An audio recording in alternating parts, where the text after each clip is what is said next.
Do you think most people underestimate how much emotional resilience in business or being in business actually requires?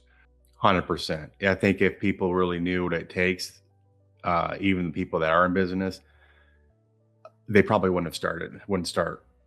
Um, I don't care what, people look at, like you mentioned, John, like, hey, look at, oh, what you've done or things like that. But you don't realize what is taken to get there and the toll.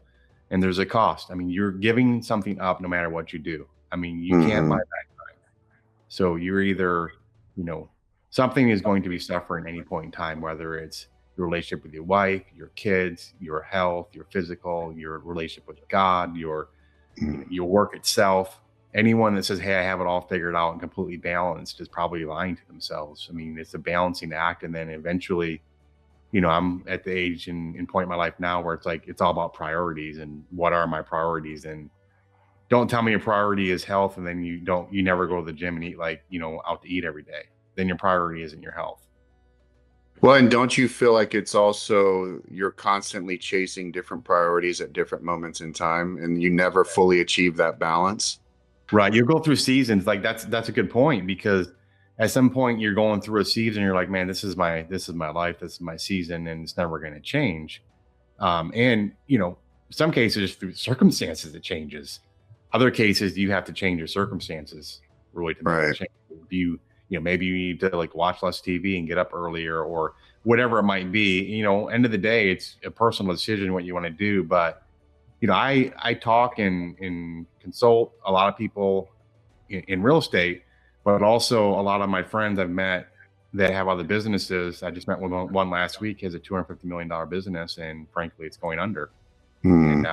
consulting with him as far as some of the things he should and shouldn't be doing, and the things I've learned on the real estate side, have been applicable to tons and tons of other businesses, whether it's through operating agreement, structure, whether it's through lenders and negotiating with them and potential litigation with an investor that he might have or litigation with a lender and things like that.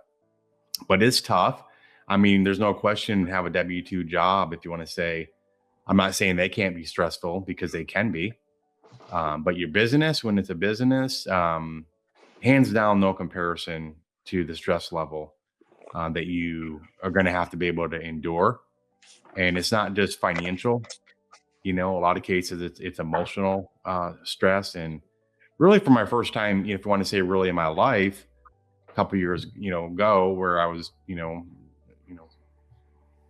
my 50s even at the time, right? And it was like the hardest stressful mental stuff I ever went through my entire life. I was 52 years old, and not like, oh, other stuff was like an 8 and this is a 10. Like, no, other stuff was like a 1 and this is like 100 Hmm. level of stress. And it was hard.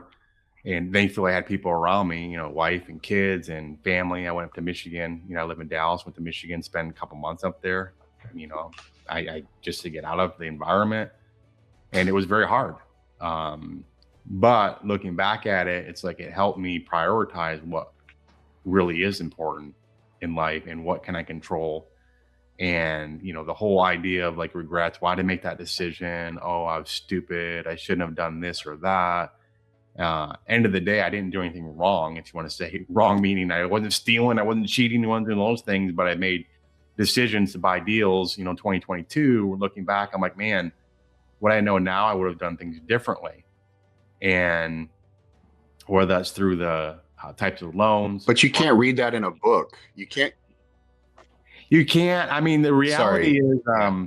I did write a book, and it wasn't because of like, "Hey, look at me, I'm awesome." I literally wrote the book when I was in a really bad spot in in all this stuff, right, going on. I wrote it just on paper, thinking it was gonna make me feel way worse, and it didn't. It actually, like, man, this was actually therapeutic, and it was, turned out. I just published it as 200 pages, and it's What's supposed the to be name of the book? it's basically surviving the multifamily collapse. And where can they get that on Amazon? Amazon. All right. Yeah. It again, it's not like a highlight reel. It is, hey, I got my butt kicked. Here are 50 things I wish that I would have known. Real examples. not like made up examples. You go on LinkedIn, you see these AI things, and all I see are like blah, blah, blah, blah. Yeah. 90% of the stuff I see. And it is true, you can't learn it, through a book, but I can tell you, if you really listen to someone's been through a cycle like this, and, whether it's real estate or anything else, and what they learned from it, what they would do differently. I consult people all the time. And the guy I met last week, I mentioned, very, very successful guy. I talked to him 4 months ago about using his line of credit for the stuff he was lending now. This has nothing to do with his $250 million business, by the way. And I said, dude, don't do it. Like, don't do it. I did it. I leveraged like cars and land I had, things like that, to borrow money and go, oh, I'm going to make 15% and I only pay 6. Well, you know what? You might make 0 on your investment and still owe the money. And he just got screwed $670K on money he loaned to a guy that has a manufacturing business, and my friend used his line of credit to do it. And of course, I didn't say I told you so, but I mean, thinking back in my head, like, dude, we just had this conversation 3 months ago. I'm not joking, and I'm telling you, it's not worth the risk of doing that. And people are like, well, put it in something safe. What does that mean? Is it? Yeah, it's all relative. What does that mean? I don't know what that means anymore. What is safe? Yeah. Yeah. When I said you can't read it in a book, I meant in a textbook. But your book, absolutely, they can read it in your book. More of a lot of the fluff, right? And someone called me a couple weeks ago, and she just went to a 3-day event with a group. I won't say who the group was. She said, like, man, like, they said everything is great, and I said, really? And she said, I felt like in 3 days, I didn't learn anything that was actionable I could use. I'm like, well, that's pretty disappointing. And did she pay a lot of money to be there? I don't know how much she paid, but it was 3 days of her time. Yeah. And this group who I know, I mean, no joke, last week, all posting about how they're having all these problems, all these foreclosures, getting sued up and down. And they're putting on an event, act like everything is totally fine. And don't get me wrong, we're all going through stuff. I'm not, denying that or debating that, but don't go post stuff on LinkedIn or wherever you are about everything is great. And it's a lie. Not basically, it's a lie. So yeah, I'm willing to share those things, and there are a lot of things that have gone great as well. But there are things where I'm like, man, this cycle where rates went up 11 times in a row, really hurt a lot of the deals. Well, let's talk about that. So we've gone through one of the strangest economic environments in modern history. Low rates, then rapid rate increases, inflation, compressed caps, liquidity shifts. I mean, a lot of people who looked brilliant a few years ago are in tremendous or under tremendous pressure now. What are you seeing in the multifamily space today that the average investor may not fully understand? Yeah, more than just seeing, I would say participating in. We sold 30 deals in less than 2 years, not all by choice. So, a lot of the properties we had bought were value add deals. I mean, people have a different definition of that. I would call them, a lot of properties bought were low occupancy. You go and rehab them, sell them, or refinance 2 years later and double your money. That's legit, right? Until it's not. So, 2022, we bought a lot of deals, and we had, deals that were bridge debt. People, everyone's like, oh, bridge is horrible. I mean, yes and no. You have to be smart about what you're doing as far as when you use it, when not to use it. But the deals we had, they wouldn't qualify for like a Fannie, Freddie agency type loan, right? Their occupancy is too low, and we got all the rehab money in our loan. So these deals are leveraged at 80-ish%, or higher in some cases, depending on how big your rehab is. And a lot of those deals were on floating rate debt, meaning, it's going from the mid 4s to 11+% in less than 2 years. And people are like, how could people be so dumb? Well, I don't know, a lot of dumb people apparently out there, because a lot of people did it, and people then use you get a rate cap, not a cap rate, but a rate cap, which is interest rate protection. How high can your rate go? Well, let's say you got those, which we did a lot of deals, and then 2 years after you have the deal, you go to the lender and you have to renew it. Well, rate caps went up 3,400% in 18 months. So, a big example, $100 million loan with $94,000 for the rate cap. Fast forward 18 months later, it was $3.4 million.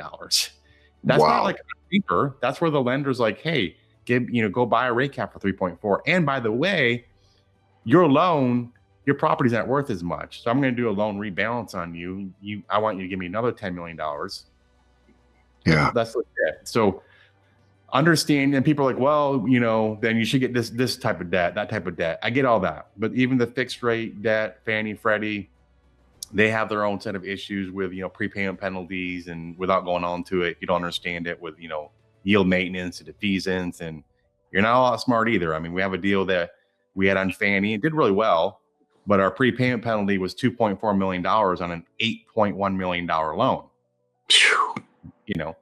We still made a lot of money on that deal. We did. But on a bridge debt, if we had that same deal, we would have made another 100% return, addition to 167%. So that type of stuff. So we're seeing lots and lots of distress. Lenders over the last couple of years have not really been negotiating very, very well. Most of the changes or loan modifications they did were horrible.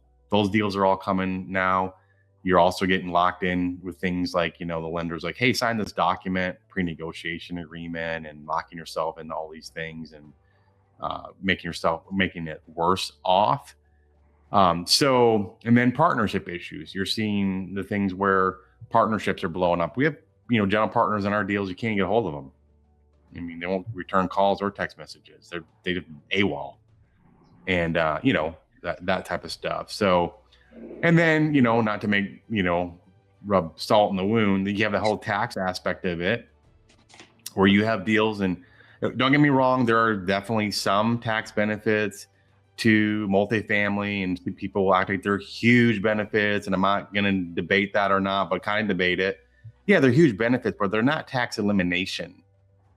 I mean, unless you're doing your 1031, keep pushing it down. But aside from that, Well, that's a deferral strategy, not an elimination strategy. right? Exactly, it's a deferment. So you have deals that have been sold for no money at all. So let's say, John, you invest $100,000 in my deal. I go sell the deal. Sorry, we didn't make any money, or the lender forecloses on it or whatever.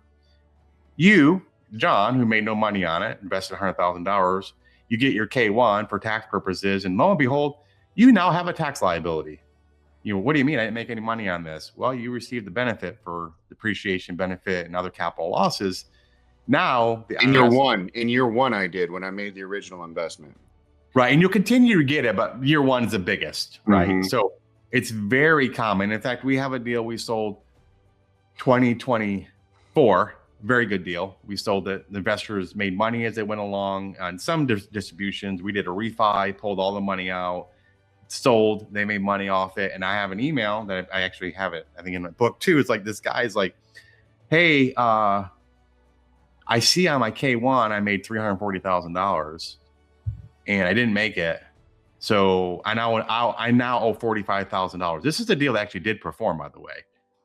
And when are you gonna give me my money? It's like, dude, you already got the money. Like, you already got distributions, you already got the refi proceed, and people do not understand the way taxes work. Like, I would say, I'm not kidding when I say that 99% of the investors that invest in real estate, and probably half the CPAs that do your taxes, have no clue how the taxes work on real estate. And we don't have to get into it. All I would say is that you need to have someone that knows what they're talking about, understand, plan for it. If you're a GP getting, depreciation allocated to you, and let's say you invest nothing, you're going to have what's called a negative capital account that gets restored back. You get taxed on that down the road, and you can argue that the tax percentage rate is lower because 37.5 versus 25. That's not true. So not going to get in all, we're talking a lot about taxes, but you need to understand taxes, understand how the loans work. And there's tons of stuff around that, the partnerships. And then, end of the day, I look at it going, man, we would have gone slower, but if we would have focused on deals that were more stable and more fixed, predictable, I've gotten to the point where you can never eliminate risk. Anyone that says they can, or something's guaranteed, syndicate tells you something guaranteed or promised, they're a liar. It's not true. And frankly, it's not even legally binding when they say that, right? So nothing should be doing that. But you look at it and say, how do I eliminate some risk? What I mean by that is I can eliminate my interest rate risk for a period of time. I don't have to get floating. I can get fixed. I can get a 30-year. we did a HUD loan, 35 years, fixed rate. I know my rate is. It's my interest rate risk is eliminated. And other things you can mitigate. You might say, well, I don't know what's going to happen on this, but I can mitigate some of my risk by, getting a rate cap, for example. Well, you're already mitigating it. You're not eliminating it. Same with let's say a Fannie Freddie loan. You can eliminate your unknown on a prepayment penalty. You can do a step down, which means this is a known thing. It's going to go down 5%, 4%, whatever it might be, versus getting a loan that's like yield maintenance. And again, you don't have, other than it's a huge prepayment penalty, and you have no idea 3 years down the road, 2 years down the road, what that might be, because it's all dependent on things you can't control. It's dependent on the market. So you need to take a step back and say, all risk can't be eliminated. A lot of risk can be, a lot of it can be eliminated up front by no one. And then some of it can be mitigated. And the rest you have to say, okay, I'm willing to take the unknown risk. Maybe there's gonna be a plumbing issue that I didn't know about. Okay, well, if you know about it up front, you fix it, you know what it's gonna cost. So those things, and they all kind of play together because people act like multifamily is super complicated from a step standpoint. It's no different than buying a single family home. Steps. I mean, I have a criteria, I have a budget, I go drive by it, I tour, I do all those things. But if you look inside what's really going on, most educators, I mean, I'm really not aware of anyone else actually, they'll tell you all the other things. Like on a contract, I've done 200 contracts between the buy and sale side. I'm not an attorney, but I undoubtedly know more than the average attorney what should go in a contract or not. And I know what things to put in there. A guy going through a deal right now, he sold it, but I gave him 3 sentences to add to his contract. I'm not kidding when I say that. It saved him $340,000 by putting 3 sentences in his contract. And that's true. Now, how do I know? Because the first deal I sold similar to his didn't have those 3 sentences. Didn't have it, and cost me $670,000 out of pocket. Yeah. To sell a deal that made no money. Well, I'm smarter now. Wiser. Yeah. Wiser. Yeah. You're talking about something that is very close to home for me. We talk about tax mitigation and true mitigation, not elimination, not tax evasion, right? Tax mitigation. And you said something that I think I'm going to have the team highlight in a short reel, which is, it is mind-boggling how many CPAs don't know true tax mitigation strategies. It's beyond frustrating when I work with business owners, founders, entrepreneurs of all various industries and types. The one commonality is they're founders, owners, entrepreneurs, and their CPAs are just underwhelmingly performing in their job. And then I'm like, okay, well, maybe it's not the CPA's fault, right? The CPA is overworked. They have way too many tax returns to file. They're just trying to meet deadlines and file compliance forms and make sure it's done right. But where is the real tax strategy or the strategic planning happening for people like us? Like, where do we go to get that type of true advice? And that's not financial advice. That's not, your Merrill Lynch guy isn't going to do that for you. Your CPA is not going to do that for you. I think there's a real void in the industry for true strategic tax planning. 100%. And to your point, I could give you countless examples of CPAs that are doing real estate taxes for people that are investors of ours. And I'm in it, not in a mean way. Your CPA is completely wrong. And they want to argue their CPA. No, I do real estate taxes all the time. Yeah, you might do them all the time. I'm not arguing that. I'm arguing you're doing them wrong. And I can give you example after example where I've been able to intervene. I'm a CPA, but I mean, like, not. I mean, I took the test. You're a recovering CPA. Yeah, I took the test, whatever, 30 years ago, right? And I don't practice taxes. But on the real estate side, I've been able to intervene on some cases, go, no, this is not right. This is the way it should be. And, one other guy, 167 grand, his CPA said he owed in taxes. I said, that can't be correct. It's not right. Back and forth. Lo and behold, she was completely wrong. And there's a big void for it. But there's, if nothing else, if all you did, and I'm not saying this is all you should do. If he said, well, hey, here are my deals I have. If every deal sold today, as is, for just with no profit at all, what would my tax liability be? And most people say, well, it's zero. You didn't make a profit. Well, that's not true. I mean, you can still have a liability. I mean, mine is multi-million dollars of liability, like no joke. And I was unpleasantly surprised on some things, right? In a bad way. And like, holy cow, I don't know how this is happening and things like that. So if nothing else, you have to go way above that. But I can tell you, people even on successful projects don't understand what their tax liability is going to be when a property sells. And you must say, I don't know what it's going to sell for in the future. Well, assume it sells right now for no profit. How much are you going to owe in taxes? For a lot of people, it's zero because they haven't used losses. A lot of other people, you're talking hundreds of thousands and millions of dollars of tax liabilities they never planned for. So I want to shift gears for a minute. This podcast is called Uncommon Wealth because I believe true wealth is a broader than money category. And when you hear the word wealth today, what does it mean to you personally? It's a good question. Before it meant money, no question about it. That was my only focus, really, right? Was trying to make money. I look at it, especially the older I get, and my kids are getting older too. And my son, he lives in the Philippines now, awesome kid. But I'm like, man, I went from seeing him like every day to fast forward, and within a year and a half, he moved to the Philippines, got married, and he has a baby due in October. Mm. Goodness. And my daughter's moving out this summer for college, right?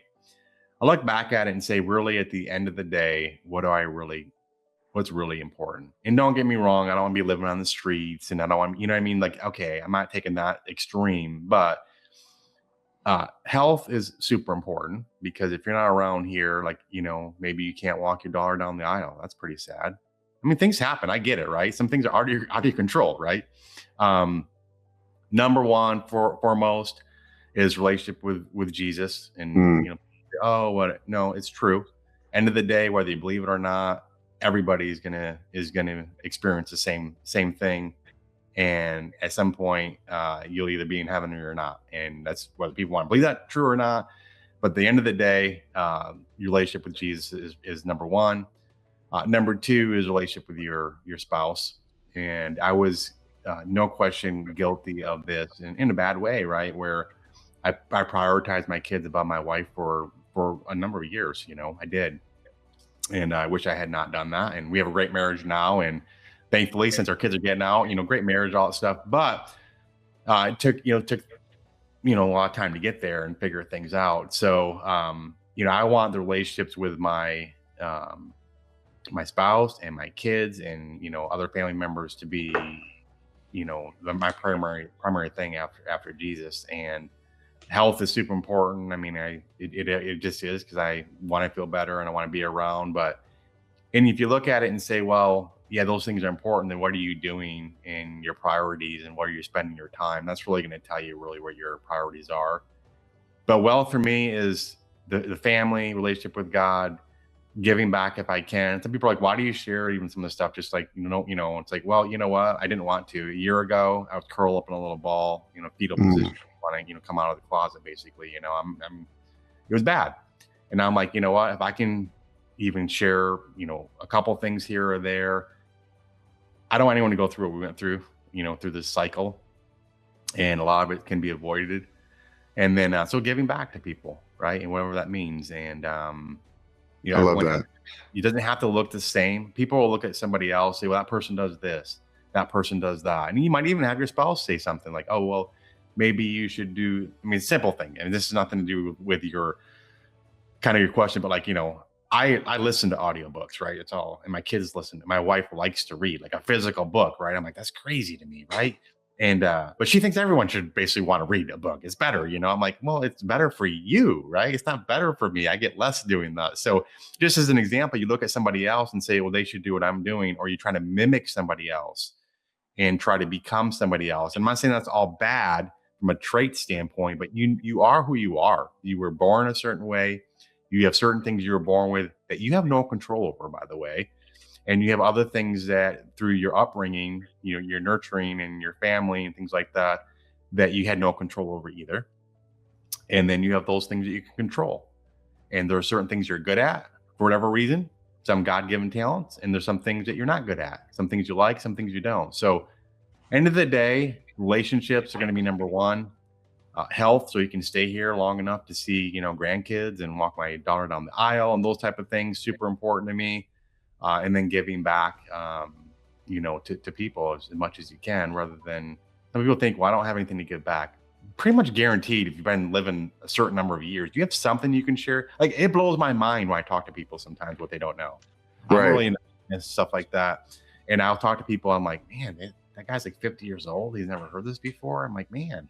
So those type of things, sharing doesn't all have to be business. It's faith, family. I'm in a Bible study Monday through Friday as well with a bunch of guys, and can share stuff because I'm older than them around like kids, and what I would maybe have done differently with my kids, and today I talked about some things I would do differently with my wife.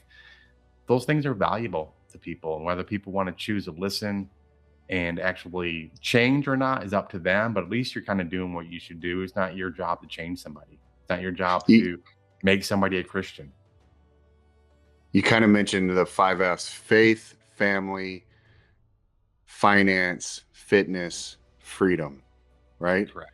Those are the things. And so, from your perspective, do successful entrepreneurs sometimes or often underestimate how quickly taxes, liquidity issues, estate tax exposures can compound at scale when you're an entrepreneur?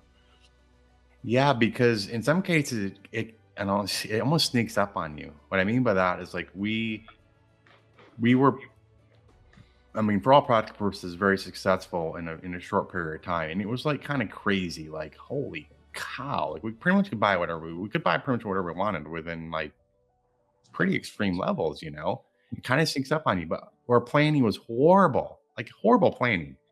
Mm. And you look at it and go, end of the day, it's how much you can keep, right? Mm. And we're way, way better now, right? So 2.5 years ago is kind of when everything kind of shifted for us. Like, man, we need to get our freaking butt in gear and get this stuff under control. But I know, I mean, the guy I told you, $250 million business, the whole reason he didn't even know it was going down. This guy owns a business. He couldn't tell. His CFO was like, not producing reports for like 3 months. And now the lender came and visited him a week ago Thursday, on the fly, by the way, flew in and said, hey, we're ready to call your line. You guys are like $11 million upside down on your line of credit. And so if all your goal is to keep working, making more money, and you're not planning adequately for taxes and even where you're at financially and where you're spending, we didn't have a budget. Just buy whatever we want. Now we have one, right?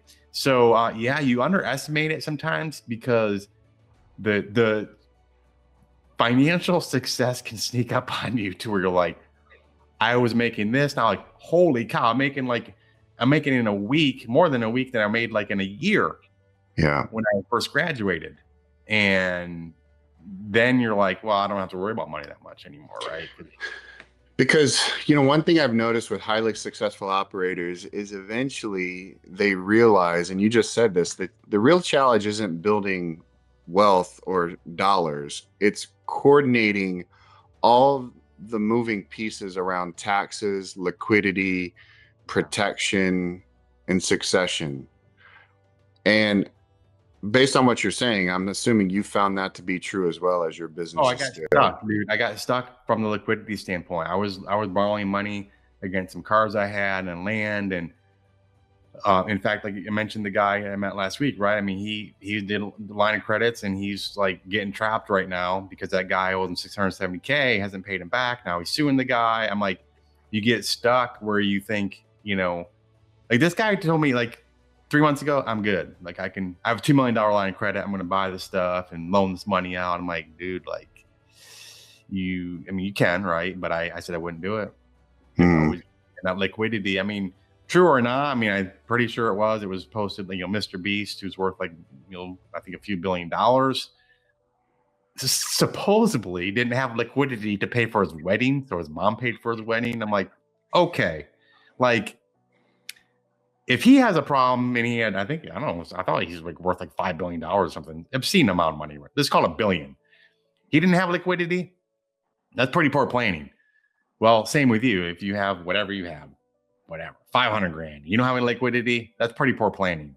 And I planned pretty poorly liquidity because all I wanted to do is make as much money as I could and leverage arbitrage, right? Make money on the spread between the interest rates. Well, yeah, Yeah. until you make zero on that and you still owe the bank, then Yeah. you see what liquidity, how important it is. I'm not saying have like, all your money liquid. I'm not suggesting that, but you need to have a fair bit liquid for protection, because if you can be worth a lot of money on paper and still be, going to sell your gold coins, which I did, by the way, because you need liquidity.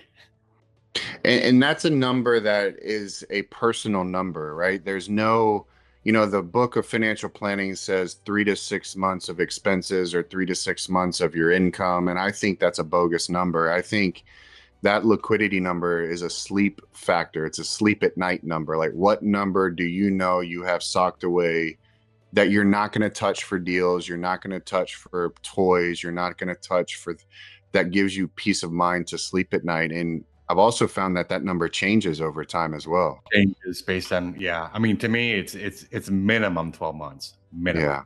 Yeah. And probably like two years would probably be like, okay. Yeah. Like you said, it's personal. It's like when someone pays their house off, people are like, that's so dumb. Why do you pay your house off? Well, because maybe it's not always a financial decision. Maybe it's because of the stress factor related to it and the mental stress you have with a house payment. So when everyone says every decision is financial and, cash is trash, and like, no, I mean, those are both bogus statements in my mind. Yeah. Cash is actually king. And Exactly right. emotion, $1 billion and you have $100 million in the bank, right? Okay, yeah, I get that. But for the average person, no, cash is not trash. You need to have some liquid money. It could be in a money market instead of a savings account, but at least you have money there that you can use in time of need. So we're kind of at the closing. So Mark, if somebody listening today feels financially stuck, maybe overwhelmed by the economy, uncertainty, fear, or just flat out feeling behind in life because of their age and where they thought they should be at this point in time, what perspective or advice would you give them? I would say that there are people that have a lot of money that are still stressed and anxiety and have all those things too. So money by itself won't fix all your problems. A friend of mine's in a group where everyone there is like multi-millionaires, like 50 million plus. And he's like, they're all on medication to sleep. They can't sleep. They have anxiety. So don't get me wrong, money can help a lot of areas too. So you just really have to get back to where your priorities are, I think. And then, understand that you're probably spending money, a lot of cases that you don't need to spend. So getting your priorities straight there, and then just talking to people, right? I mean, at the end of the day, there are people that are way worse off than you. And if you get down on yourself, which a lot of people would, I'm behind, I didn't make as much as I should. There are people in other parts of the country praying for everything that you already have today. So being grateful for what you have. And I'm not talking like, little thing, like big, huge things. I'm grateful I have a place to live. I have food. I have a blanket. I mean, people are like, well, that's being like overly whatever. No, it's true. And I, a lot of things I took for granted, I conclude like, actually, no, I'm really thankful for these things. I really am. Yeah. But then to your point earlier is just find someone that's educated in the space, and they might be able to give you one piece of advice that can completely transform your whole financial future. What would you also say if they're doubting whether their CPA is the right CPA for them? And we're not here to bash CPAs, but it is a real issue. I mean, you probably have some, John, too. I have one, but I mean, you find out pretty quickly talking to your CPA where they know what they're talking about. I mean, I had before, I'm like, this CPA doesn't have a clue. But if they don't understand certain things around, I mean, if you don't have any money, tax planning, it's like, okay, whatever. I mean, you don't probably have to tax plan. If you have some money, and then especially if you're in real estate and your CPA doesn't understand like how depreciation works, depreciation recapture, your like things like negative capital account and that being restored. And they're like, oh, I need to look this stuff up. Like, find a new CPA. Yeah. What will happen is you end up doing it and you like only have one or two deals. They can limp along through that. Well, you might do that, and then before you know it, you have 10 deals you're invested in, and you're still using the same CPA, doesn't know what they're talking about. And the magnitude of difference in what you might be paying in some cases can be very, very large. So yeah, find someone that specializes in the area that you're in. If you're like, I don't own any real estate, well, okay, you don't need a real estate CPA, right? But you might need another CPA for another specialty. CPA for And someone yeah, and that reminds me of a saying, that person or that thing that got you here may not be the same person or thing that you need to get you there. That's right? 100%. Mark, this was an outstanding conversation. I appreciate not only the tactical insights, but also the deeper conversation around leadership, faith, resilience, stewardship, liquidity, taxes, and long-term wealth preservation. One thing that really stood out to me is how when the higher somebody climbs financially, the more important strategic planning becomes. Not just making money, but protecting it, structuring it efficiently, and creating flexibility for the future. I mean, there's a lot of noise in today's world, and conversations like this, I really believe, Mark, help people separate real wealth building principles from the hype. And make it a priority, and it's going to take some time. I mean, we didn't before make a priority, and then when we made it a priority, we were meeting with our tax guys and attorneys. Like, I'm not going to a lot of hours actually. And, but you know what? You're not promised a tomorrow. And if you really value, and I looked at it saying, hey, I love my wife, I love my kids, but I'm not actually, protecting them in some cases if something happened to me. And you might think, well, nothing's going to happen to me. Well, a lot of people think that, and they don't wake up tomorrow. So ain't that the truth? And so for everybody watching or listening, if you want to learn more about Mark, Kenney, and the multifamily, we're going to put all the links in the description section below. Also a link to his book on Amazon. And as always, if you got value from this episode, share it with somebody who needs to hear it. This is Uncommon Wealth, and we'll see you next time. Thanks, John. Mark, thank you.